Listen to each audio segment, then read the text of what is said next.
Good morning and welcome to the Killik & Co market update. This week there was a lot of focus on the UK retail sector. We did have some fairly negative data this week which showed the first year-on-year fall in UK retail sales since 2013. So retail sales for October this year were 0.3% lower than retail sales for October in 2016. That is a bit of a concern. It does show that the lack of wage growth in the UK is starting to impact the amount that we spend. Next week we've got Black Friday. That is a very important time for UK retailers.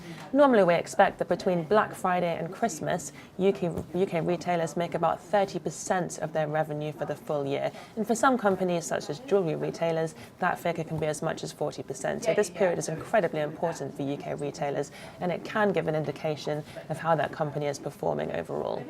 I think Black Friday has been quite a negative thing for UK retail. Previously, UK retailers used to sell a lot of full-price merchandise in the run-up to Christmas, but now we've kind of inherited this Black Friday trend from the US. I think shoppers do expect to get all of their Christmas shopping at a discount, so I think it has been negative for UK retail.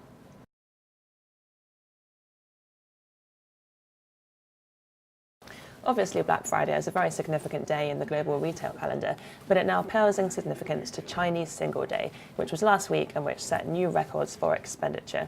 Chinese Singles' Day was started in the 1990s by some Chinese bachelors who were simply celebrating being single, but now it's been picked up by Alibaba, the Chinese e-commerce giant, and it's simply become the biggest online shopping day in the world. Over the last 5 years, it has become particularly big, and sales for Alibaba on this particular day have become bigger and bigger. This chart shows how the sales have grown over the last few years. As you can see, in 2013, the online sales for Alibaba.com were about $5.8 billion. Last Friday, the sales came in at $25.3 billion. So that's a huge number, and it really does show how popular this day has become. Just to put it into context, we can compare the revenue of Chinese Singles' Day to the revenue made on Black Friday.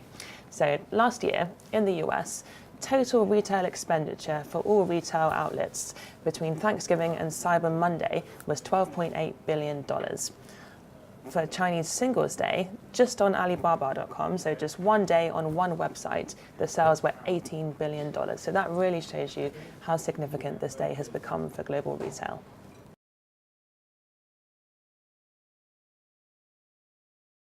Next week, we do have Philip Hammond's next budget, so there has been some speculation about what that will contain. This chart here shows the UK's current budget deficit, which is really Philip Hammond's problem at the moment. Over the last few years, the government has been running a deficit, which means that total tax receipts have been less than the amount that the government is spending. So every year, the government has had to borrow money.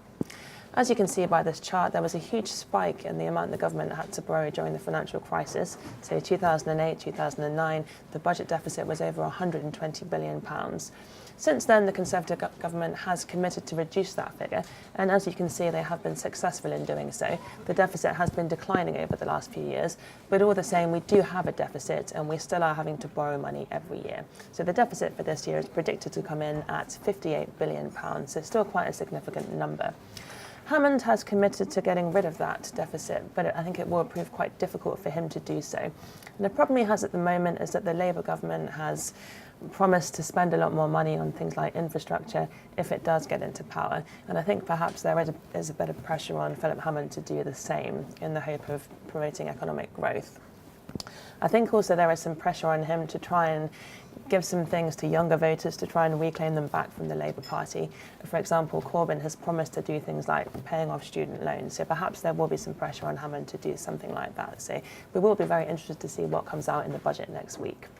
And moving on to the week ahead, we will be looking forward to results from AO World, Medtronic and SSP. That's it from us. Have a great weekend, and we'll see you next Friday.